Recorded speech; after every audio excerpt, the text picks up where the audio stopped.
رسول کریم صلی اللہ علیہ وآلہ وسلم نے ارشاد فرمایا، اذا کان اول لیلۃ من شہر رمضان، جب ماہ صیام رمضان المبارک کی پہلی شب آتی ہے، صفدت الشیاطین و مردت الجن، ماہ صیام رمضان المبارک کی شب اول میں ہی شیاطین کو اور سرکش جنوں کو زنجیروں میں جکڑ دیا جاتا ہے، وغلقت ابواب النار، اور جہنم کے دروازے بند کر دیے جاتے ہیں، فلم یفتح منہا باب، تو ان میں سے پھر کوئی بھی دروازہ دوبارہ کھولا نہیں جاتا پورے ماہ رمضان المبارک میں، یعنی پہلی شب میں ہی اللہ جل شانہ جہنم کے دروازے بند کر دیتا ہے، اور وہ مسلسل 29 یا 30 دن تک بند ہی رہتے ہیں۔ اور اسی طرح ارشاد فرمایا، وہ فتحت ابواب الجنہ، اور جنت کے دروازے کھول دیے جاتے ہیں، فلم یغلق منہا باب، اور پورا مہینہ کوئی دروازہ بند نہیں کیا جاتا، یعنی رحمتوں کا در کشادہ ہے تو پھر وہ کھلا ہی ہے۔ اور اللہ نے آتش دوزخ سے نجات کا پروانہ اگر عطا کیا ہے، اور آتش دوزخ سے بچاؤ ہمارے لیے اس کے سامان کیے ہیں، تو پھر اس کی رحمتیں اور اس کے فضل اتنے عمیم ہیں کہ صرف یہ ایک شب کے لیے نہیں یا ایک دن کے لیے نہیں، پورا ایک مہینہ وہ دروازے بند رہتے ہیں۔ تو اب کوئی شخص دھکے سے اپنے آپ کو دھکیل کے جہنم میں پھینکنے کی کوشش کرے تو اس کی مرضی، اور اللہ کی رحمتوں سے وہ محروم رہنے کے لیے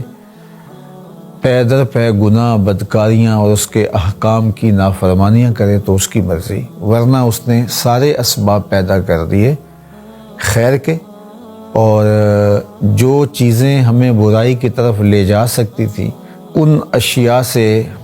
ہمیں محفوظ رہنے کے اسباب بھی مہیا فرما دیے۔ شیاطین کو جکڑ دیا گیا، چونکہ یہ ہمیں برائی اور بدی کی راہ دکھاتے ہیں، اور ارشاد فرمایا کہ شیطان انسان کی رگوں میں خون کی طرح دوڑتا ہے، اور وہ وسوسہ اندازی کرتا ہے اور ہمیں گناہ کی طرف لے کے جاتا ہے۔ تو اب اتنا بڑا سبب گناہ کا اللہ تعالیٰ نے اس کو زنجیروں میں جکڑ دیا، اور اسی طرح جو سرکش جن ہیں جن کے ذریعے سے ہمیں نقصان پہنچ سکتا ہے، تو ان کو بھی اللہ تعالیٰ ساتھ ہی جکڑ دیتا ہے۔ جنت کے دروازے کھولنے کا مطلب کہ ہمارے لیے جنت کا دخول آسان فرما دیا گیا، اور جہنم کے دروازے بند کرنے کا مطلب کہ اللہ تعالیٰ جل شانہ نے ہمارے لیے جہنم سے بچاؤ کے اسباب پیدا فرما دیے۔ تو یہ مہینہ گویا اللہ کی رحمتوں کی لوٹ سیل کا مہینہ ہے۔ اس مہینے میں ہم کثرت عبادت کے ذریعے، ذکر و فکر کے ذریعے اللہ کی رضا جوئی کے سامان کر سکتے ہیں، اور اگر کوئی شخص اس مبارک مہینے میں بھی اپنے آپ کو محروم رکھنا چاہے تو پھر یہ اس کی مرضی ہے، لیکن ادھر سے مکمل اسباب مہیا کر دیے گئے خیر کے، اور سارے راستے مسدود کر دیے گئے شر کے،